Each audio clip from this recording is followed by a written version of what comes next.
This is a painting by Vincent van Gogh. Yes, the same guy who made Starry Night. This is a piece called Angry Dog by the artist who painted The Scream. And this is a panel from Hirohiko Araki's debut manga, Poker Under Arms. Now, here's what his work looks like today.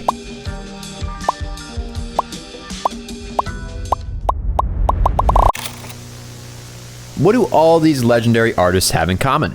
They started somewhere. Every single one of them made embarrassing, awkward garbage, at least to them probably. And historically, a lot of artists even destroyed their early drawings to protect this idea that they were born as a perfect genius. But for us newbies down at the bottom, this creates a problem. We start believing these people were simply born with talent, and it's discouraging. It makes you not even want to make anything at all. Here's the good news. There's a growing movement, and it's been around for a while, but I just noticed recently normalizing bad art and pushing people to create without perfectionism choking them out. The recent thing I saw was the Freerun drawing post that blew up and had tons of support. People were leaving tons of helpful comments, tips, drawing it themselves, showing tutorial, everything. But it goes way deeper than that. Writing, cinema, music, video editing even. Hey, trying to make something yourself is cool again. The internet is finally embracing the process and not the perfect result, because people realize creating themselves that this stuff isn't easy to do. They kind of give some weight to what people have done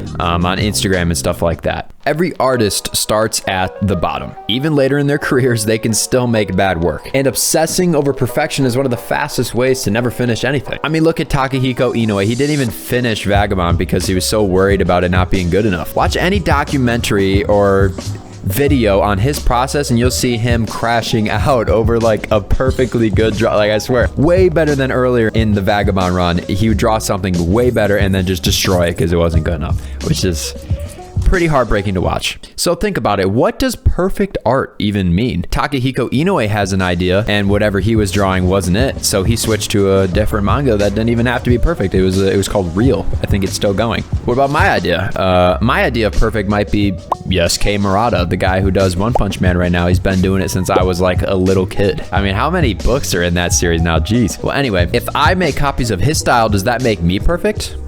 I don't think so. And neither does Tide Kubo, considering his reaction when someone copied him.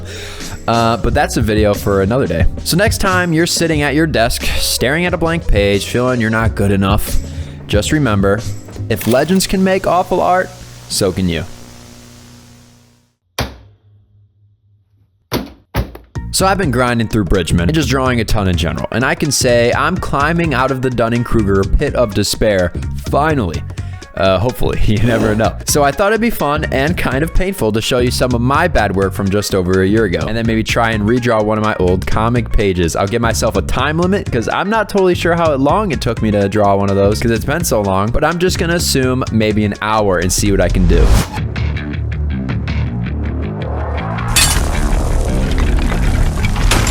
Test. Looks like we're good. Okay.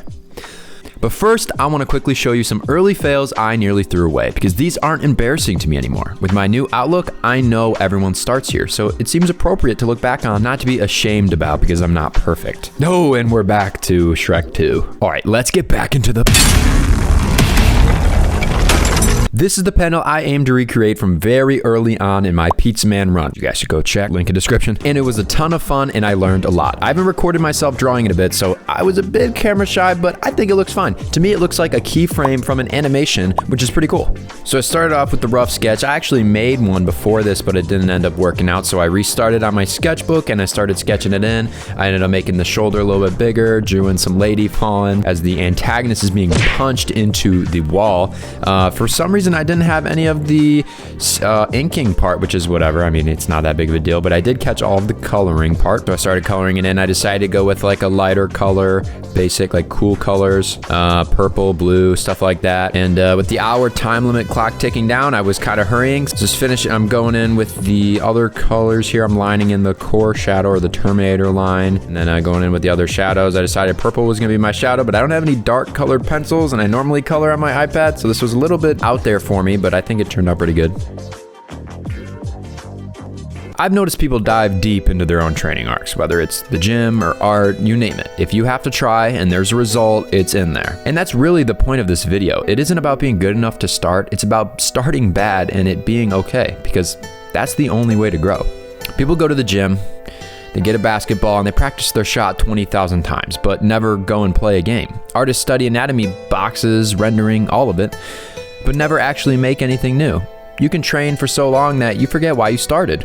And when that happens, you start asking the wrong questions. Why am I working so hard every day? Why is nothing changing despite all this effort? People ask to see what you've made, and you've got nothing to show. That's because you forgot what this is really about: having fun.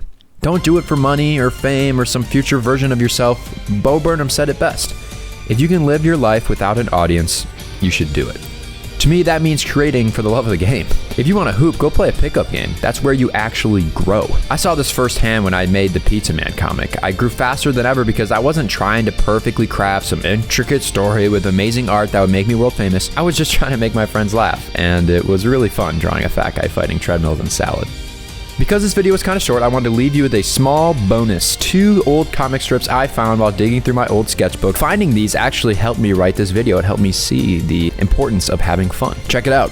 All right, we've got the book with the lock on it. That's how you know it's secret and no one can get in it, because it's got a little clip here. But we'll just take a quick look and a quick peek inside this bad boy. All right, so these are the old comics we're talking about. Want to play? Sure. Can I try? 1 second. 2 hours later. Looks like they're playing with some RC cars here. Oh no, I lost the RC remote. That's bigger than my body. You play for 2 hours. What was it? Oh, this has got to be me and my brother.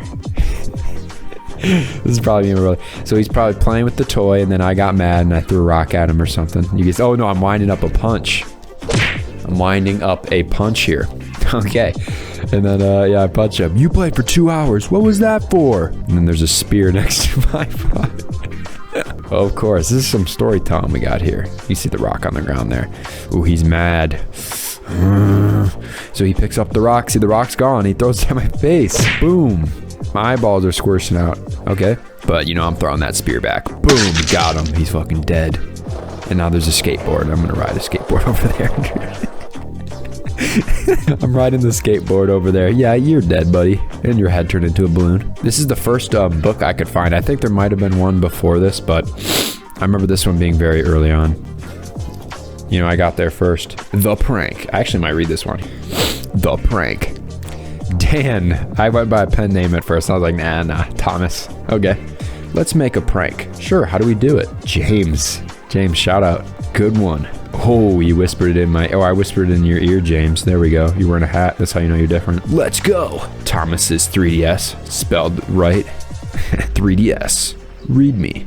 Silly string. Ho, ho, ho, ho, ho. And that's a car, I think. So, there, Mom. Ooh, where's this going? 3DS. Oh, she's... Okay, so someone's looking at the 3DS right now. I think it's the mom. Because she's looking at the 3DS here. And then she walks up and opens it. We're going into... Oh my God. We're going to a random person's car who Culver's said he would... Okay, so this says, we're going into a random person's car. He said he would take us to Culver's. Oh, we're going to Culver's, bro. I've got to stop them. Oh my God, we're getting in the car. No. But where's the prank go? Oh my God. Pull it. Yeah. Oh, what the fuck? So she runs over to the car, and the car's full of explosives, and then she blows up. Best prank, dude. Slap. Hell yeah, bruh. We should do this in real life, James. Let's pull a prank like that. I think I just gave up on the word ultimate here.